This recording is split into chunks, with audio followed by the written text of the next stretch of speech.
India में total बहुत case बढ़ा है। हम लोग अगर स्टेट का बात करें वेस्ट बंगाल में तो टोटल अभी 622 केसेस अभी चल रहे हैं। अभी टोटल केस रिपोर्टेड है। उसमें से अगर इंक्रीज हुआ है, अगर यस्टरडे से हम लोग देखते हैं कितना एड ऑन हुआ है तो 26 केसेस एड ऑन हुए हैं और 88 केसेस डिस्चार्ज हो गए वेल।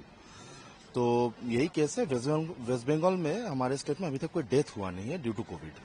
और ये जो डाटा आपने शेयर किया है ये कि स्टेट गवर्नमेंट की तरफ से है या फिर सेंट्रल गवर्नमेंट की तरफ से? ये स्टेट गवर्नमेंट ही सेंट्रल गवर्नमेंट को डाटा देती है, देन सेंट्रल गवर्नमेंट इसको रिचेक करके इसको रिलीज करती है।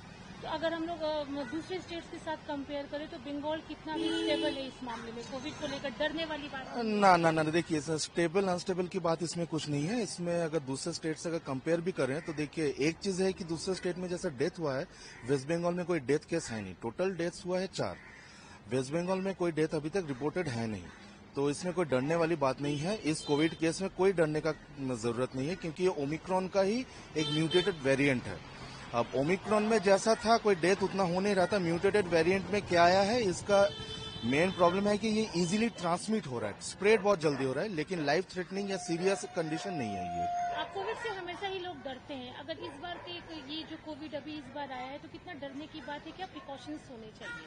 पहली बात तो इस वेरिएंट को लेकर कोई डरने की बात नहीं है। स्पेशली जो लोग वैक्सीन ले चुके हैं सब डोजेस, वो लोग तो और भी ना डरे क्योंकि ये जो कोविड के वैक्सीन की वजह से जो इम्यूनिटी हुआ है, ये स्ट्रेन उस इम्यूनिटी को सुपरसीड करके इन्फेक्ट नहीं कर पा रहा है।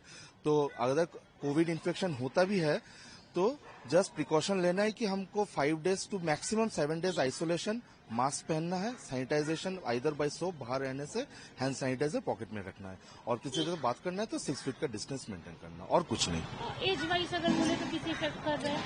सब एज में ही इफेक्ट कर रहा है। बच्चों को कम, बड़ों को ही ज्यादा कर रहा है। कोई ऐसा एज डिफ्रेंसिएशन इसमें ज्यादा कुछ है नहीं।